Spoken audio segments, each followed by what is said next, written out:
Welcome to the Impact Learning Visionaries podcast, where we celebrate the unsung heroes of the learning and development industry. As always, we'll be bringing some laughter and a bit of fun along the way, but more importantly, you'll get some incredible insights, key lessons, and unique perspectives on everything related and possibly unrelated to training and development. Let's get this show on the road. Hello, everybody, and welcome to the Impact Learning Visionaries podcast. Today, I am very excited to have with me Joe Dunlap. Joe is a learning and development expert with almost 2 decades worth of experience. He has both a broad and deep knowledge base in continuous learning and performance improvement. Joe is an expert in an area I would personally love to know more about, which is this idea of human performance technology, and he's integrated this into his approach to learning and development, which, combined with his ability to understand the evolving mindsets, practices, and technological methods used by organizations, it's allowed Joe to implement learning and development practices which gear both individuals and organizations up for success. Joe, welcome to our podcast. All right, so the $64 million question is, what is human performance technology? So human performance technology has been around longer than I've actually been in the field of itself. And it's a way of looking at it from a talent development perspective as all of the environmental impacts, both from the individual and, of course, the work ecosystem, that impact that individual's performance in doing their role. So it's not just about their learning and their skills. It's also about the management style, the team that they're working on. What else is going on in that work environment that can have an impact on that individual's overall performance in their role? So it's kind of stepping back when you're presented with a performance gap or problem and looking at the whole picture to understand all the different variables that are involved in that to basically accommodate for those as you're actually trying to improve that individual's performance. So how would that look in a kind of typical, I'm assuming it's not just learning and development we're talking about, you're talking about a much broader thing. So, how does that play out in kind of organizations today? Is it a single person's role? Is it kind of getting consensus across a number of different key players in the organization to all kind of collaborate?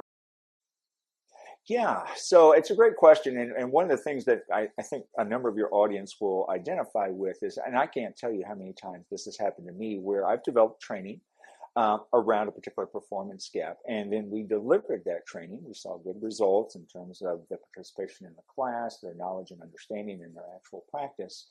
And then they got back on the job and they got a different influence, for instance, from their manager, who was not necessarily keen or sold on what it was that we were actually training, had a different management practice or process in place.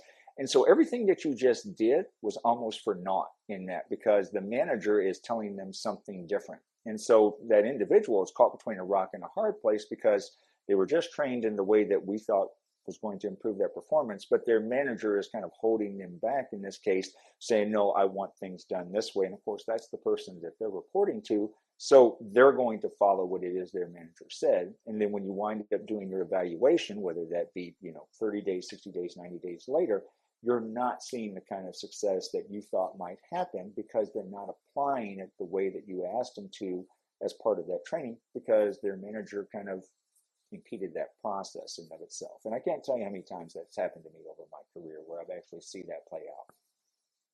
So how do you fix that problem? Well, in my case, and certainly as I've gotten older, and you can see I got a lot of gray hair, I don't have a problem addressing that with management. As part of the process when I'm developing that performance solution, is getting agreement from everybody. And so in the cases where it has happened, especially over the past 10 years, I've gone back and said, okay, we all agree to this process, and yet these individuals are now coming out to you, and that's not what you're doing. And certainly management has not liked to be called out when I do that. But, again, it reemphasizes the point of, what did you hope to accomplish from the training if you weren't behind it in terms of actually helping them to now apply that in their work in and of itself?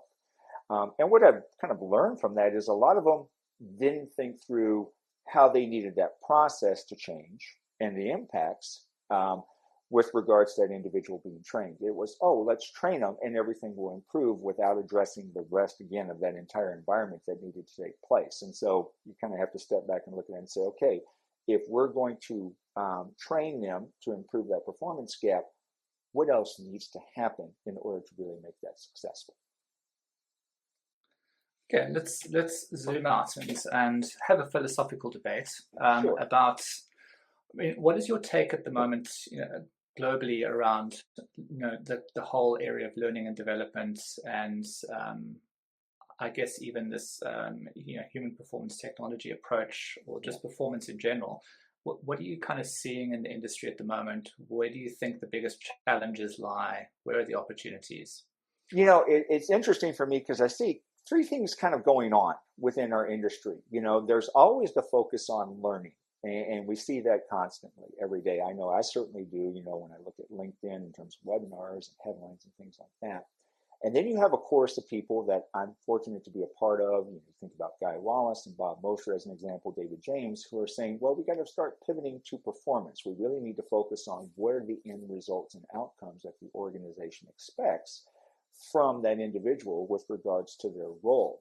And certainly that's now becoming even a little more important as we start talking about skills and capability. Well, of course, that kind of falls into that realm. But over the past year, I've been doing a non-scientific study. And I look at a couple of job descriptions almost on a daily basis just to kind of see what am I seeing from organizations. And one of the things that I'm starting to notice, and again, rough non-scientific, is that over 75% of the jobs that I've seen over the past year are starting to now list functions from what I would call talent development or talent management, or specifically talking about performance in that job description. And so those are sort of my key indicators when I think about these are what jobs these organizations are now posting. This is what they're looking for the individuals who do our work. And so as we talk about skills and capabilities for the employees of an organization, that also applies to us, is that we may have to start growing our skills and capabilities and functions outside of learning to help the organization meet its overall goals. And these are things that are play out, like we talked about, engagement and retention and things like that are kind of bubbling up. Well, that's part of a talent development function, and it's part of talent management, and we may now have to start getting involved with that. So it's moving beyond just the learning focus. And in terms of the roles of people who almost specialize in talent management and performance management, haven't necessarily focused in on the learning and development side, how does this fit into their world? Do they see this as a potential threat? There are some people that I talk to who are on that side of the equation who have started asking me, what can I do to start learning about learning and development? And I started giving some guidance around that. But one of the things that I try to be very thoughtful about when I'm having these conversations is what you really got to do is ask your organization, what is your expectation of me in this role? And not just your immediate leader, but really all the leaders in the organization. And so once you kind of have that clarity, that picture of what that looks like, you can start to devote your attention to growing the skills in the areas that you don't already have, and start thinking about how much of my time should be devoted to, say, for instance, employee engagement versus learning development versus performance improvement. And you start to kind of get a much clearer picture of the kind of results that the organization's expecting. And so therefore, you not only know what it is you should start working on, but also those metrics that you've always been searching for are now in front of you in terms of what you should be reporting on as you build out your different work, the different solutions that you're implementing. So when it all goes well, and the light comes in through the stained glass windows and the angel voices go, oh, what does that look like? And like, what do you see in the organization? What I see are a couple things, and I'm seeing this play out certainly with my current employer, is that there becomes a much greater clarity with regards to performance expectations and outcomes for the entire organization. And it's been a very interesting journey for me in this regards, because very often when I ask that immediate supervisor or manager, what are your expectations? A lot of them couldn't really list it. It was the end product, so we want the quality aspect of our end product or our end service going out the door to our customer, but they had never defined it in terms of what are those behaviors? What is that knowledge? What are those skills that we need to see from this individual to know that they are good in and of itself?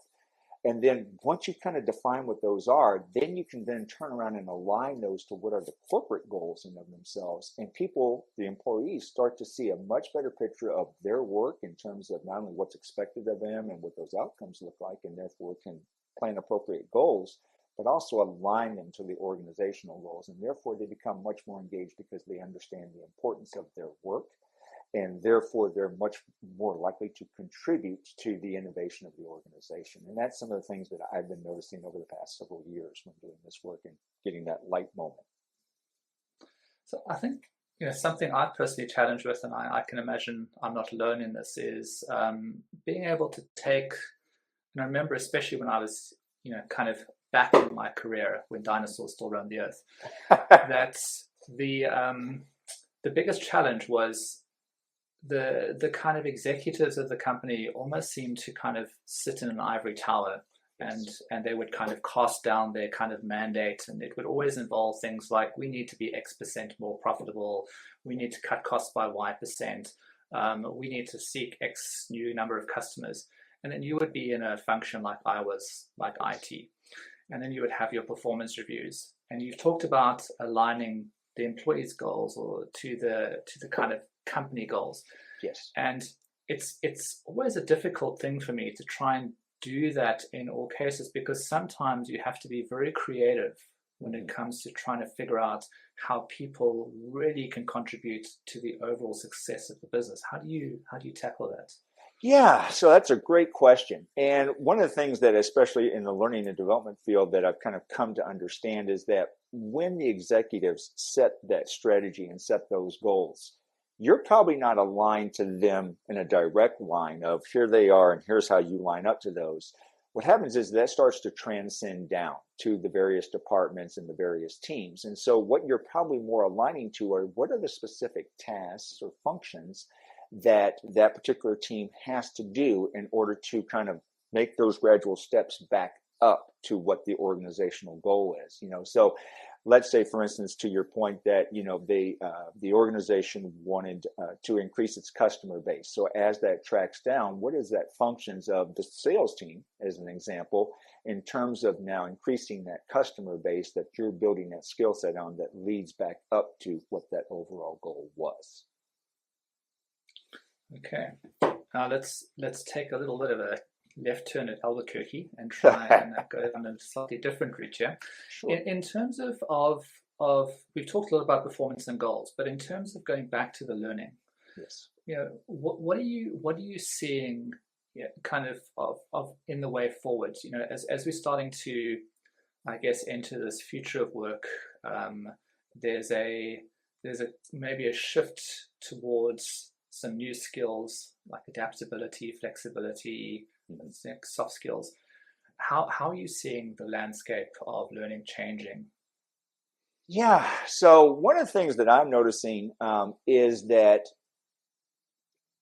in our previous life, when you and I are both wandering the world with the dinosaurs doing our training, we might take 6 months to a year to develop a comprehensive training plan in and of itself. And we no longer have that luxury. So I know there's terms like nano learning and micro learning, things that are being thrown around, but in that regards it almost comes back to this perspective of what can we get out the door in a short period of time that helps improve performance, and we continue that trend gradually. So along those lines of adaptability and flexibility, I like to kind of give the analogy of a sports team. You have a long-term goal of winning the championship, but each week is going to present you with a different team and different challenges. What are you doing to address that? And you don't have that luxury of 6 months to a year to do it. So you may be now forced to put out very quick videos or interactive PDFs or job aids or whatever they may be that might eventually lead to a curriculum for somebody who's new coming in the door, I should say. But it's changing our mindset of thinking about, I'm developing this entire comprehensive learning plan to what can I do today that improves performance tomorrow, and then build off that. Because again, as the organization starts to address and adjust based on whatever's going on in its work climate, so to speak, you can move with it because you haven't set a long-term goal around a certain plan. You set a long-term goal around performance improvement. Hmm. And are you seeing any of these like new technologies starting to change the landscape of learning, bringing in maybe more enhanced and different ways to learn? For me, and especially being in the manufacturing field for the past several years, virtual reality has always been one of those things that I have noticed that has made a huge change. And so I can give a great example. I've seen this from the perspective of, at least from the manufacturing side, that if I can teach somebody using virtual reality as an example, all the ins and outs of the machine and that entire work process before actually putting them on the floor, by the time that individual walks onto the floor, there is a much greater comfort level. And therefore, that learning curve is automatically decreased because they understand the machine, they understand the process, they understand the work they're supposed to be doing.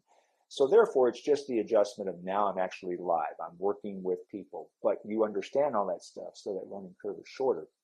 I have a friend who is a fireman, and recently their county implemented virtual reality for new trainees. And he has said it's made a world of difference in terms of those new trainees getting up to speed in a very much shorter period of time, because they've had now that opportunity to be surrounded in a safe zone with what their work environment might be. So therefore, when they're set up for the actual training process and they're put in those situations, they're already a little more comfortable because they've practiced them in and of itself. And I guess, I've always kind of seen that in the space of rote versus applied learning and being able to kind of practice. And Absolutely. I guess one of the areas that I'm currently quite fascinated about is with this future of work and everything being kind of, the pace increasing and technology putting more and more pressure on us to be able to adapt as quickly as possible. Historically, we've been, we've seen where the learning really starts to take effect is when you move from learning to mastery, and that takes a little bit of time. But now in the future of work, we're going to have less time to get to the space of mastery, and probably that means less time on more rote learning like we do in the classrooms and through e-learning, and more focus on applied learning and just trying to get down and dirty, hands-on as quickly as possible. Is that something you'd agree with? Yes, and certainly something I see play out quite often, especially in manufacturing, is that what we can do is set up of what are the basics that person needs to know before you put them on the job. And so I've had the luxury, especially from when we think about the manufacturing side, is that, most of their learning is going to occur on the job. So what I can do is work with those supervisors, those leaders, and say, let's set up some experiential learning where we're going to task out the various types of work that they're going to be doing over a period of time to get them to mastery. So, what is the basics that they have to learn first, and then what would be the first type of work that you would ask them to do, and then continue to build on that. And so what it does is it forces those supervisors and leaders to think back and say, okay, what are the more simpler things that we do that we can task out first, and then structure to build on that as that person gets much more comfortable in a shorter period of time to what are the more complex things that we do. So again, it's asking them to think differently instead of just throwing them on the job, but throwing them on the job with intent of how we want to build that person up. And I'm guessing in manufacturing, much like kind of other industries where you're working with machines or working in heights, safety becomes a big concern for you. Absolutely. And something that probably plays a key role in your learning and development and performance process.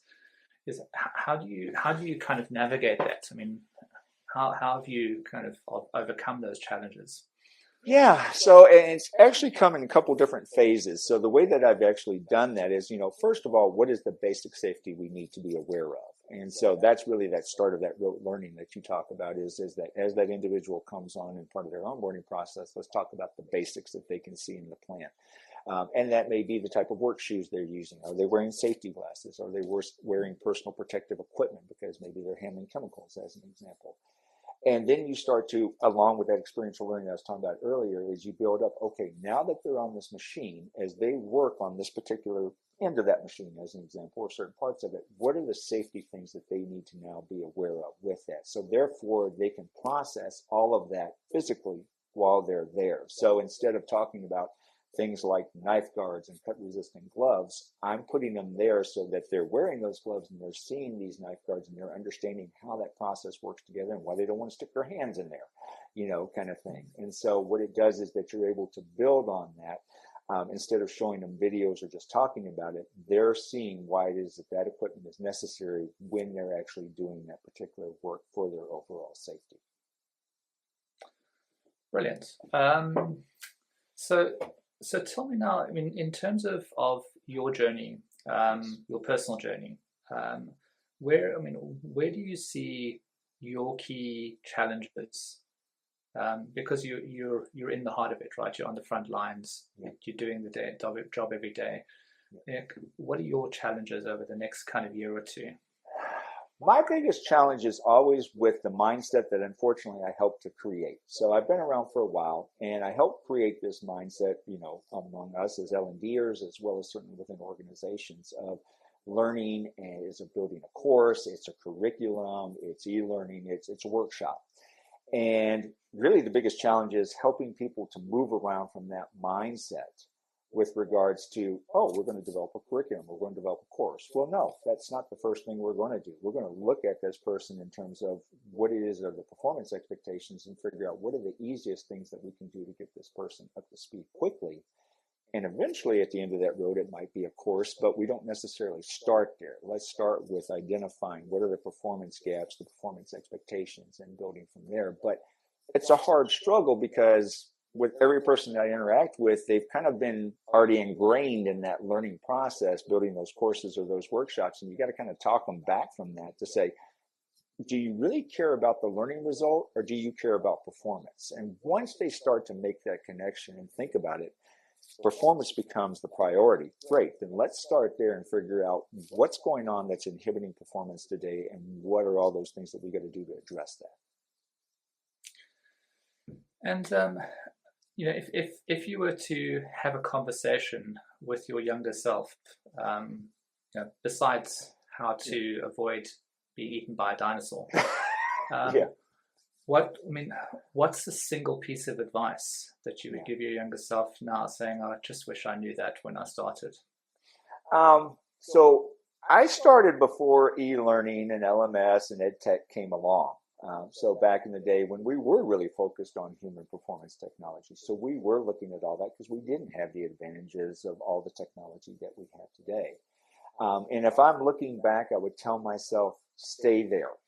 Because I was with one of the organizations that I worked with back in early 2000, I was the guy that was leading the implementation of e-learning tools, of learning management system. And certainly that for the first 10 years of my career from 2000 to 2010, that's what I did a lot of.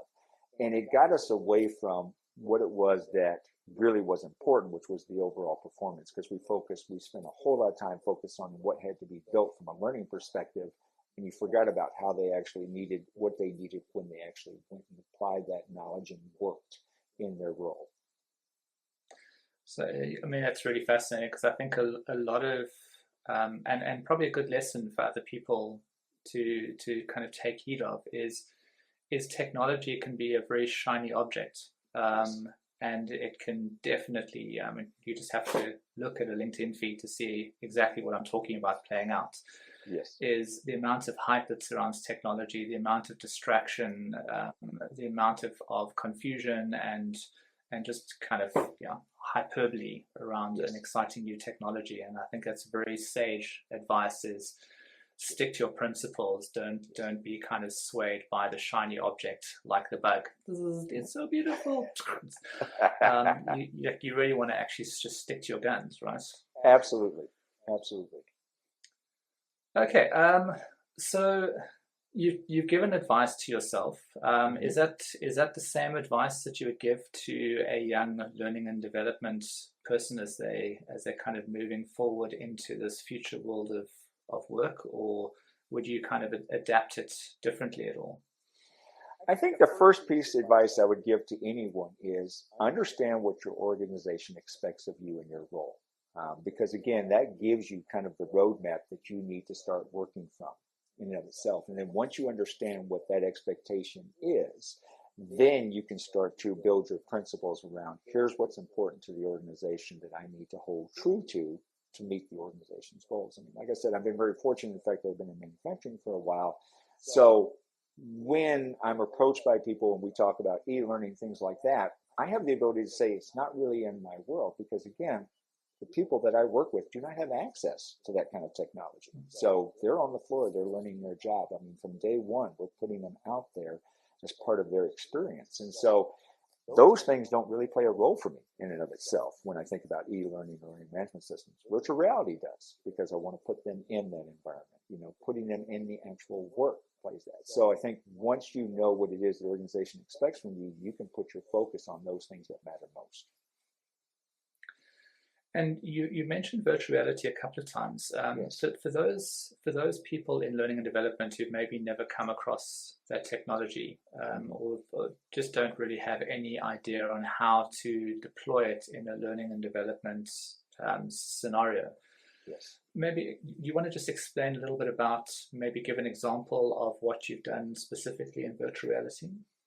So yeah, a great example of one of the things that I've done is that across all of our locations, we have two particular machines that are constant at every location. Same machine, used the same way at every location. So those were the first two things that I could ever grab onto and say, this is what I can scale across the organization in and of itself.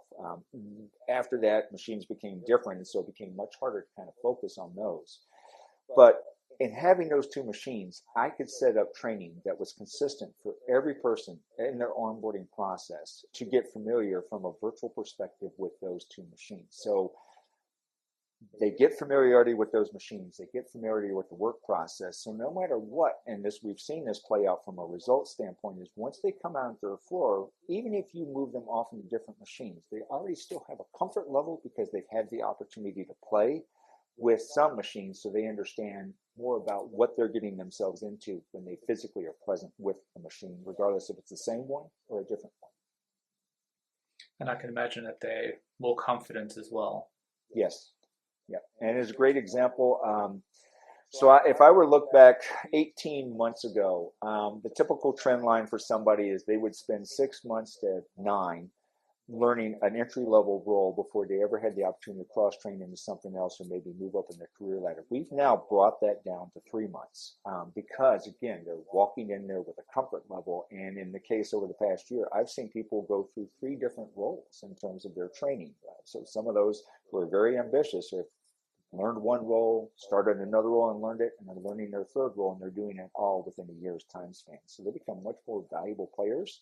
Because again, we've moved them up, we've moved them around the organization based on their needs, and so therefore opening up more channels for other people to come in and follow. Firstly, well done. Secondly is how have you seen that impacting the bottom line of the business? So what it has done is it allowed us, when we think about this, is that because of the line of our business, there are certain things that kind of flow. So from, if I were to give you an example, from a print production standpoint, the first thing you do is get to print the book before you ever moved on to what we call binding and finishing. So what it allows us to do is move our resources around that as we're printing that book, I can pull people from the other functions and put them into the print section. So therefore we can now run more shifts and get that book out in a faster period of time. And then once that book production run is done, we can now move those same people and others who are on the print side over to the binding and finishing side. So having more bodies now allows us to run at greater capacity.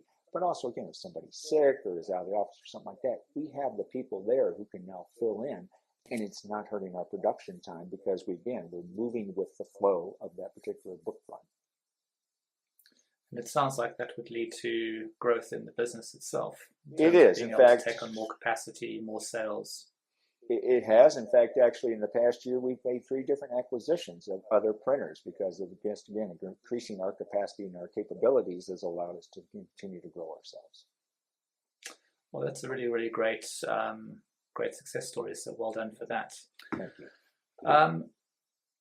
Yeah, I think final question is just in this kind of whole process of lifelong learning that really is the kind of core of what we all enjoy, and what I love is hearing from other people, of a great book or a podcast that you've heard recently, something that's kind of had a visceral effect with you, where you've kind of said, wow, that was really incredible or unexpected, or it's made a big impact on me, just to share it with the audience.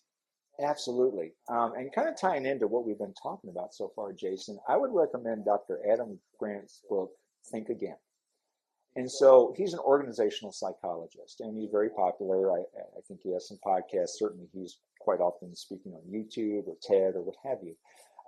And what he basically encourages in that book is that, we have to unlearn what we already know, relearn it in a different way, in addition to learning new things. And I think given the environment that we're in and the constant change, whether we think about digital innovation or business innovation, whatever it may be, you may be doing that on a yearly basis, unlearning something to relearn it in a different way, or to learn something new that, again, helps you grow professionally, but also helps the business continue to grow. And so, to the point like you were making earlier, we may have to get rid of old ways of doing things because it's no longer working in the new way of doing things.